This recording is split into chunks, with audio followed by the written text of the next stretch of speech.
We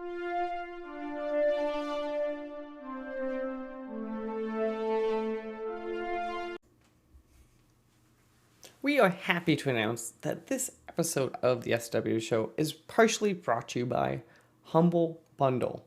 Well, not really. We are part of the Humble Bundle referral program, and we just wanted to say that if you like really cheap games and maybe helping charity pending the Humble thing going on, all you have to do is go to humblebundle.com/partner equals SWW. That's right, humblebundle.com/partner equals SWW. And you just do your normal stuff, and it just kind of helps us get a couple bucks here and there. Maybe it helps AJ get his lights, maybe it's Mike camera, maybe we actually pay Corey for helping us out. But again, if you're going to go buy games anyway, it might be worth checking out. All right, awesome. Hello, everyone, and welcome back to one of these interview episodes of the SWW show. I'm Mike, and today with me a special guest from, I don't know if we could get much more around the world. I'm just going to be objective here. To get us started, do you mind introducing yourself and telling us the game we're here to talk about? Yeah, sure, no problem at all. So my name's Jared Rigby. I'm currently based in Beijing, China, and I am here to talk about my upcoming game called Tonalities today. So I have to ask, because like when I am talking to you, I don't detect like a Chinese accent. I'm assuming you're not originally from China, or I assume that's the key you decided to move there. Correct me if I'm wrong. No. So I'm originally from the UK.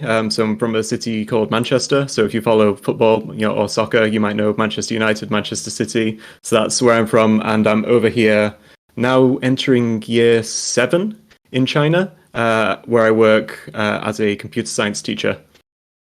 No, that has to be a very interesting, and that has to be. So actually, I have one of my good friends. Like his mother was actually doing she was a Spanish teacher in the U.S. She's actually like teaching English to, I think it's diplomats in China, and the stories of just like the like cultural change there. I'm like, that has to just be like, for the first few weeks, I'm assuming it was just like shocking. Oh god, yeah, absolutely. It's like a massive culture shift, and just it's like, so like from being from the UK, like my usual holiday destinations are, closer to home. I go around Europe, and within Europe, you go to France, Germany, wherever, you're usually going to be able to find somebody who like will be able to fall back to English. You'll be able to find somebody who can help you with your problem. When I first arrived in China, I was in a much smaller city, one called Suzhou, and very, very often it would be like, right, nobody here can communicate with me. I can't read. I can barely speak. So the first few weeks were tough. So it just sort of throws you in at the deep end. It's like, right, if you want to survive here, you need to learn Chinese and learn it well very quickly. So the reason I was asking too, obviously, so as we're here to talk about your game, and it comes out relatively next few months. Where were you kind of? So I'm assuming you made this game entirely while you've been living in China? Yes, that's right. So it started towards the beginning of last year as a sort of like a game jam project. So life in China over the last few years has been like a lot of lockdowns. Like it's been quite, strict in terms of their COVID controls. So whilst the rest of the world was getting back to like normal with like big air quotes around it, and the world was beginning to live with the virus, China still maintained quite strict like a COVID-0 system of, if we find infected people in the local area, we're going to shut down the schools, we're going to shut down public transport. So I found myself with a lot of time, working from home, being just me and my laptop, not really allowed to go anywhere because restaurants and like most things were closed. So it's like, right, well, let's learn something new, let's start building things. And I entered a game jam, and that became, I guess, like version 1 of Tonalities, built over a few days in Godot, and then it's just grown and grown and grown into like a upcoming full release.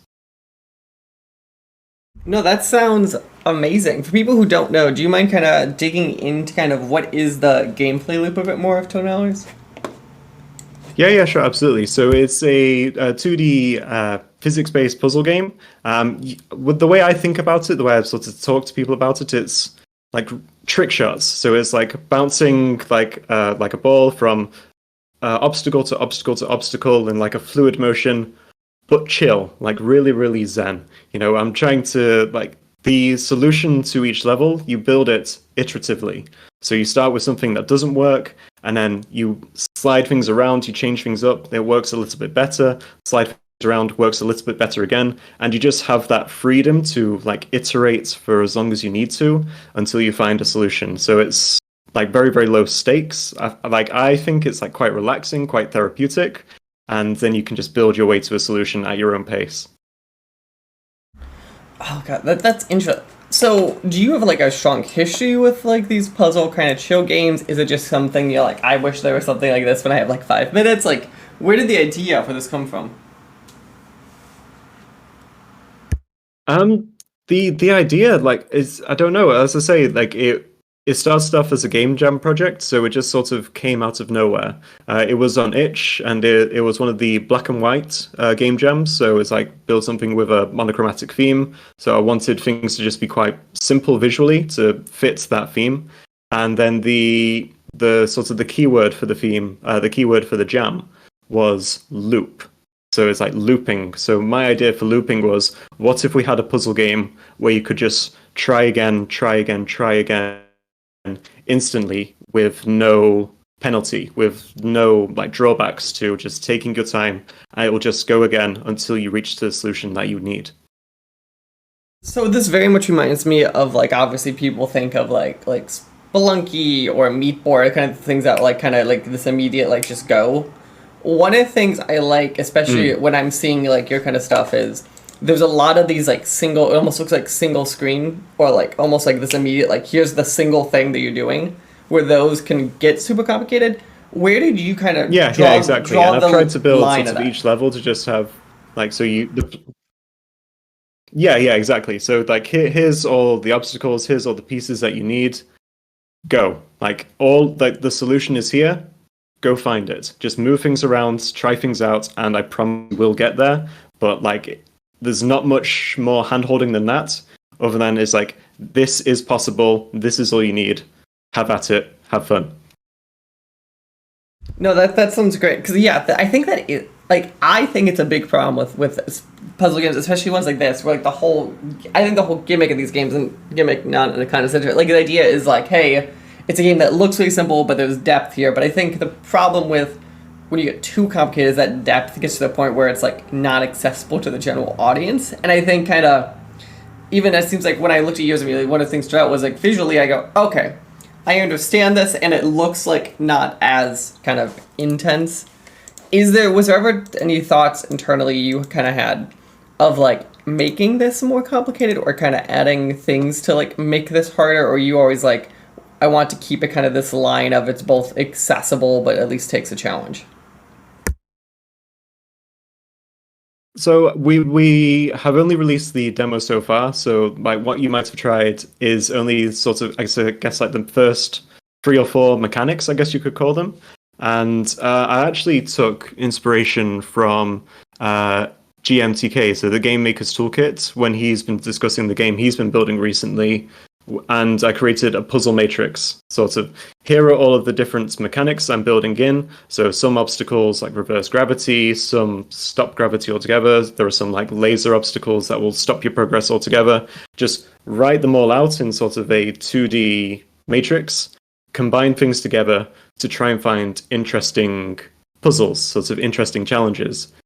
And then with each of these mechanics, I'm trying to only introduce them like very slowly. So it's not going to be everything all at once. It's here's a puzzle with just one mechanic, and then I'll introduce something new. Okay, so now we know how to combine these 2 pieces. Then the next mechanic will be built in. Okay, now what can we build? And it's sort of that slow, gradual introduction as the levels progress up until towards the end of the game, when it's just like, right, okay, I know what all of these things do. I know that I need to make all of them work together. And it just sort of molds quite effortlessly into quite a complex contraption, I guess you could say.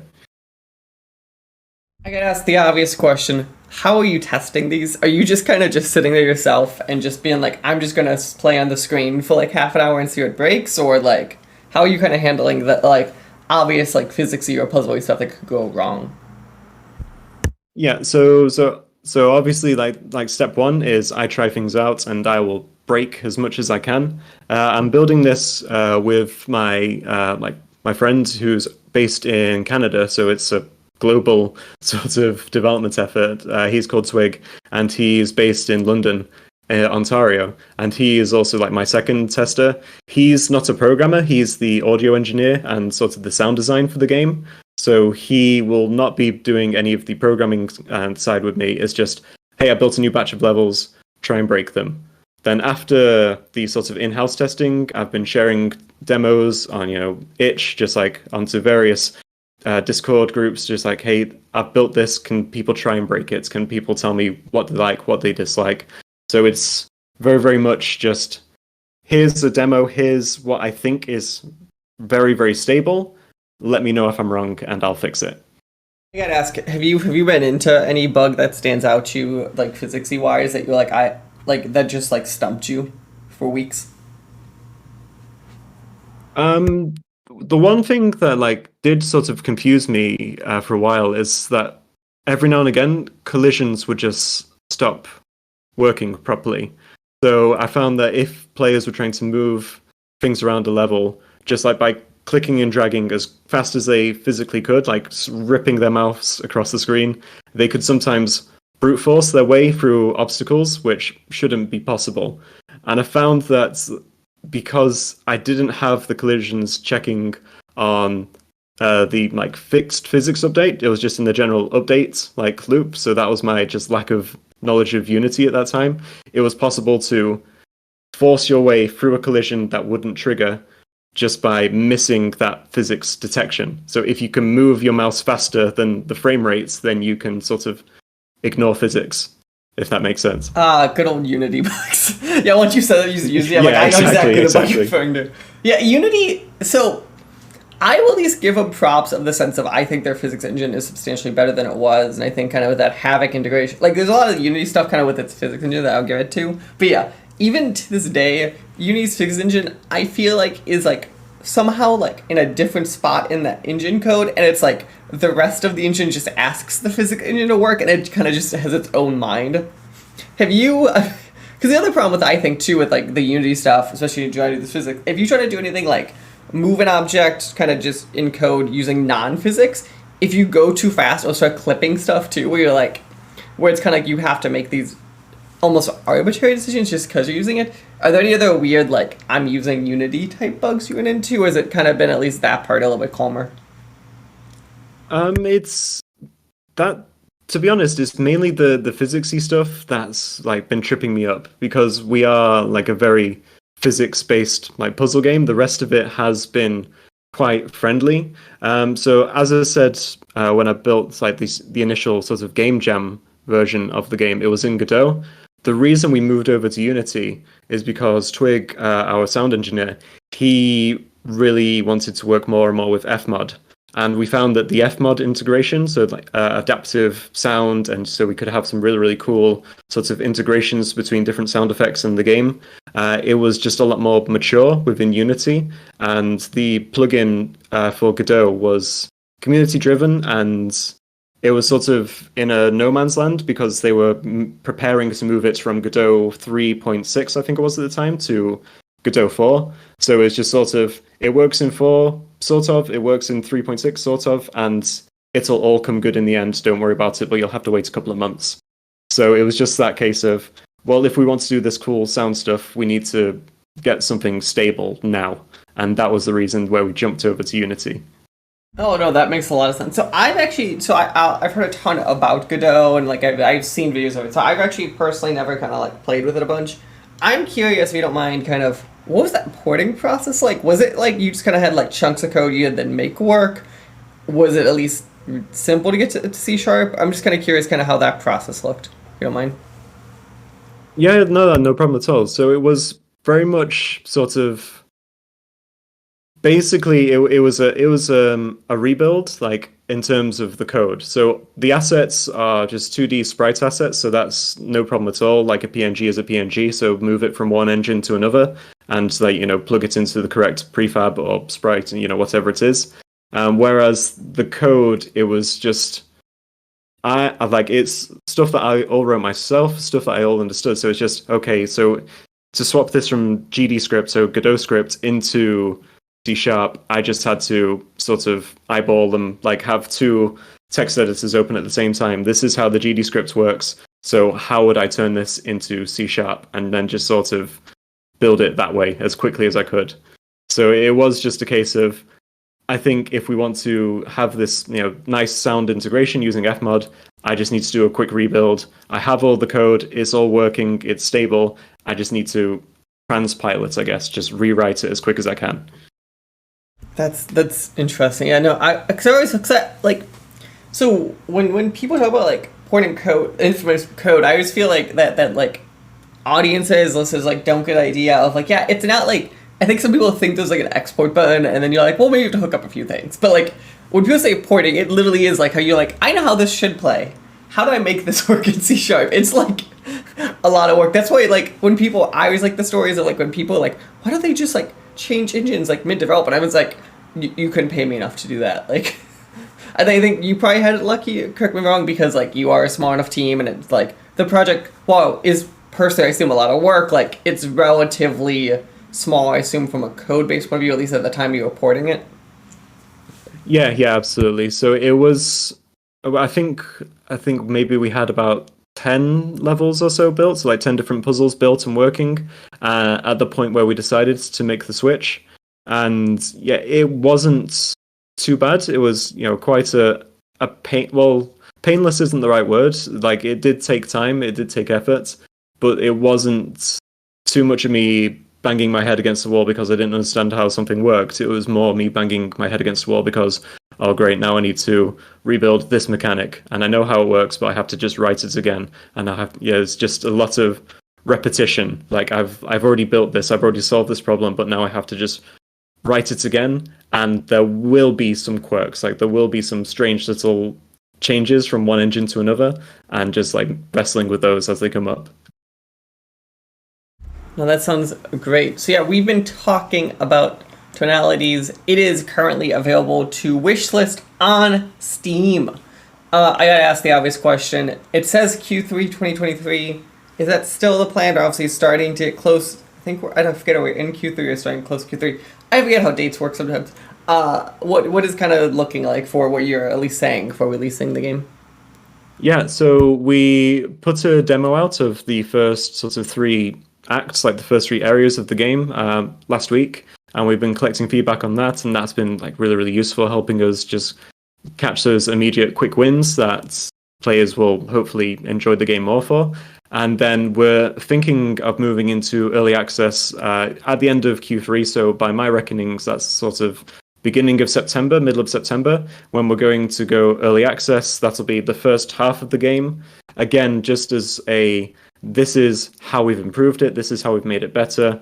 Give us some more feedback. We're going to offer it, obviously it's at a lower price in early access than the full final release would be. So it's just like, help us out. You'll get the game for cheap. We're still adding content, we're still adding more levels. And we hope you enjoy what we've put out so far.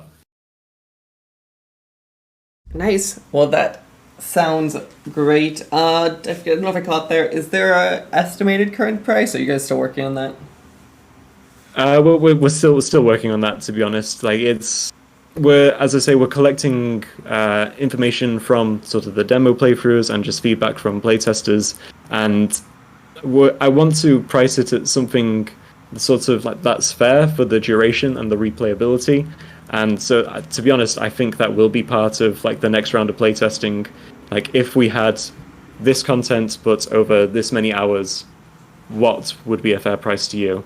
Like this is, like just this is like my hobbyist project. This isn't like my full-time gig. I'm not going to need this to, pay my bills and all the things like that. So it is just, I want as many people as possible to enjoy this, and I don't want to price people out for no reason at all. Also, I have to ask the question that I'm just curious about now. It's doing you pricing on the back end of Steam. I'm just very curious, because I'm assuming, if at least for you, a lot of like your growing up context, you knew at least more like in the UK or in Europe, obviously. How does that has to be a very interesting discussion of like having to double check. You're like, well, I priced it this much in China. I have to go look then pricing for each of the regions. Like, I'm assuming you have like multiple prices just in your head because of that.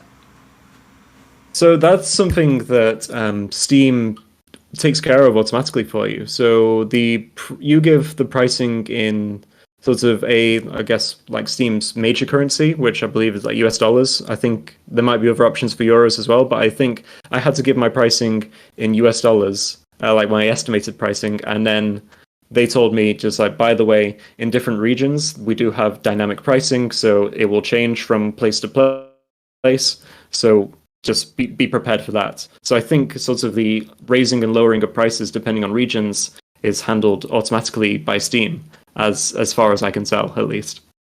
Nice. No, I was just very curious. Yeah, because I released games that I released it on like when I was in the U.S. So I knew it did that, but I wasn't quite sure that worked kind of when you're in those spots. But that's very cool. Again, the game is available to wishlist on Steam. Otherwise, where else can we, if people want to go, like learn more about using a spot we're sending people?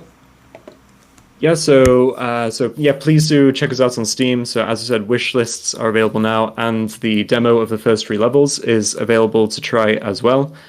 We are pretty much everywhere online at Gameful Dev. So that's GAMEFULDEV. So that's Twitter, YouTube, Instagram, Threads. Wherever you go looking, I'm probably got an account set up there.